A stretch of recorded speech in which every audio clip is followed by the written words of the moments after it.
You're sitting there, probably comfortable, maybe got a snack nearby, but your very existence is thanks to an impossibly long line of ancestors who were, let's be honest, never comfortable.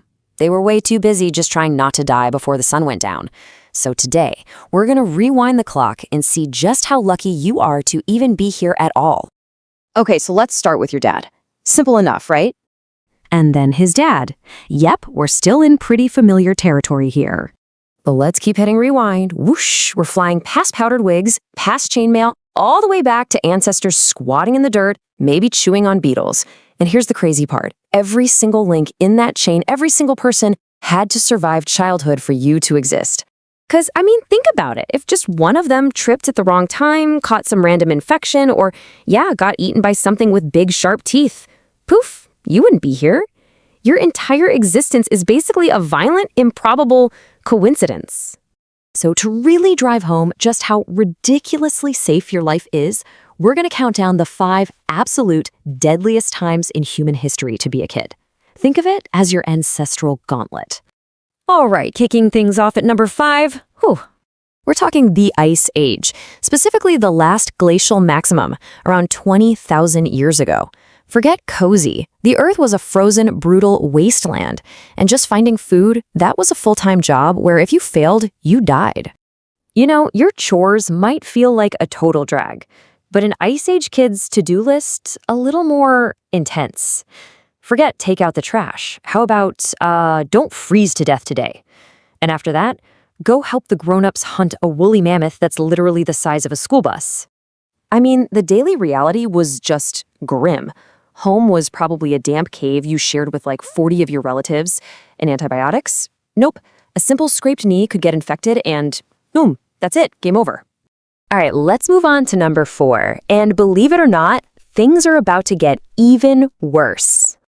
So around 10,000 years ago, our ancestors got pretty tired of chasing mammoths all over the place, so they had this brilliant idea. Let's settle down and farm.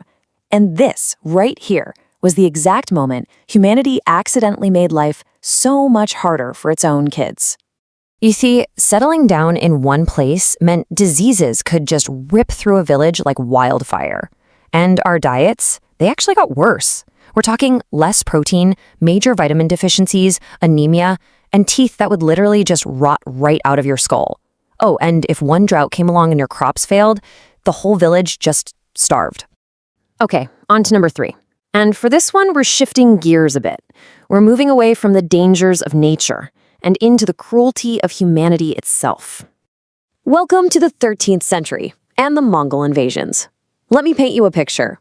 If you were a kid back then and saw a dust cloud on the horizon, you had maybe 3 minutes to panic before your entire city was basically turned into a parking lot. And if you survived, you weren't spared. Nope. You were often used as a human shield in the next battle. And hey, it wasn't just the invading armies that made life a nightmare. Everyday life was brutal, and punishments were, they were designed to send a message. In some places around that time, for certain crimes, the punishment was being sewn into a leather bag with a dog, a snake, a monkey, and a rooster, and then just tossed in a river. Yeah. In a world like that, staying in line wasn't just a good idea, it was a survival strategy. Okay, now for our runner-up. The second worst time in all of history to try and make it to your next birthday. The year is 1347. The bubonic plague arrives in Europe, and it just tears through towns like a biological wildfire. It's traveling on rats, on fleas, and for a kid, survival becomes a complete lottery. You could get it from a shared cup. You could get it just by breathing the same air as someone who is sick. The devastation it's hard to even wrap your head around it. In just a few years, the plague wiped out up to 60%, 60, of Europe's entire population. So if you're a child, your odds of even seeing adulthood, terrifyingly slim. And what about medical science? What were they brilliant doctors doing about all this? Well, your local physician was basically walking around in a creepy bird mask stuffed with flowers. Their best strategy was to, vibe check the plague. Spoiler alert, it did not work. And that brings us to it. The number 1, the absolute, undisputed worst time to be born in all of human history. We have to go way back for this one. About 74,000 years ago, the Toba supervolcano in what's now Indonesia erupted. And this wasn't just some local disaster. No, this was an extinction-level event, one that nearly wiped our entire species off the face of the planet for good. I mean, the eruption was so ridiculously massive, it triggered a volcanic winter. For maybe 6 to 10 years, sunlight was literally blocked from reaching the Earth's surface. Can you even imagine being a child born into a world of constant freezing darkness? Plants died, animals starved, entire ecosystems just collapsed. And the result of all this? A genetic bottleneck so tight that the entire human population on the whole planet shrank to fewer than 3,000 people. Just stop and think about that. Every single person alive today is descended from that tiny, tiny handful of starving survivors. And yet, you're here. How? How is that even possible? Against all of those impossible odds, the ice, the plagues, the famines, the volcanoes, somehow a few stubborn, desperate human beings just managed to endure.